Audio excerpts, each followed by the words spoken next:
Abandon de Notre-Dame-des-Landes. 403, donc, aéroportuaire. Abandon de Notre-Dame-des-Landes. Esprit de la Braille-Scope. Loi Pompili, dite climat et résilience, qui a été publiée au JO du 24, je reprends votre texte, du 24 août 2021, et qui impacte terriblement le trafic des aéroports, puisque cette loi interdit désormais l'exploitation des services aériens sur des liaisons intérieures. Vous le connaissez. Loi Pompili, climat et résilience. Budget vert, approche climat très défavorable pour le secteur aéroportuaire. C'est aujourd'hui l'approche qu'on en a dans le budget vert tel que on l'a vu en commission. Jamais un secteur économique n'aura fait l'objet, enfin un secteur économique florissant, n'aura fait l'objet de tant d'attaques en si peu de temps. C'est un contexte très hostile pour une partie réglementaire, pour une partie d'abandon de projets qui étaient structurants. Je le répète, n'en déplaise à certains des collègues, l'abandon de Notre-Dame-des-Landes est un drame pour la Bretagne. Manque d'anticipation de l'évolution de notre maillage d'aéroports. Manque de rebond après le fameux abandon dramatique de Notre-Dame-des-Landes. Et patatras, crise Covid.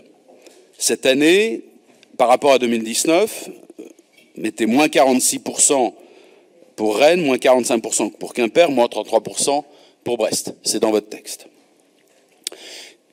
La crise était grave, elle était sérieuse, et désormais, elle est dramatique et d'une violence inouïe. Sur ce point, j'ai trouvé le vice-président très lucide. Je n'ai jamais, je crois, entendu à cette tribune un constat aussi clair sur le sujet, et donc je m'en réjouis.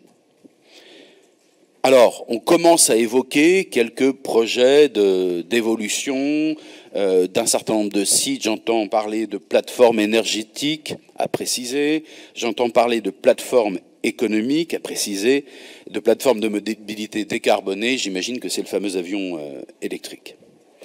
Ce que je veux dire, c'est que vous avez bien compris que le conjoncturel lié à la Covid et le structurel lié à cette attaque que j'ai pu décliner tout à l'heure nous amènent à une situation de crise réelle, et nous n'en tirons aujourd'hui un bout de conséquence dans le propos, mais qu'aujourd'hui. Et nous ne le voyons pas dans le budget, objectivement. Qu'est-ce qu'on tire comme conséquence de tout cela? Quel plan d'urgence? C'était notre projet, c'était le projet d'Isabelle Le Callennec lors des dernières élections régionales. Ce que je veux dire, c'est que je ne comprends plus. Je ne comprends plus. Il est urgent de se mettre au travail pour ce plan de sauvetage. Il est urgent d'arrêter de condamner systématiquement les liaisons aéroportuaires, parce que c'est quand même de l'heure du temps. Donc, au regard de tout cela, objectivement, je suis très inquiet.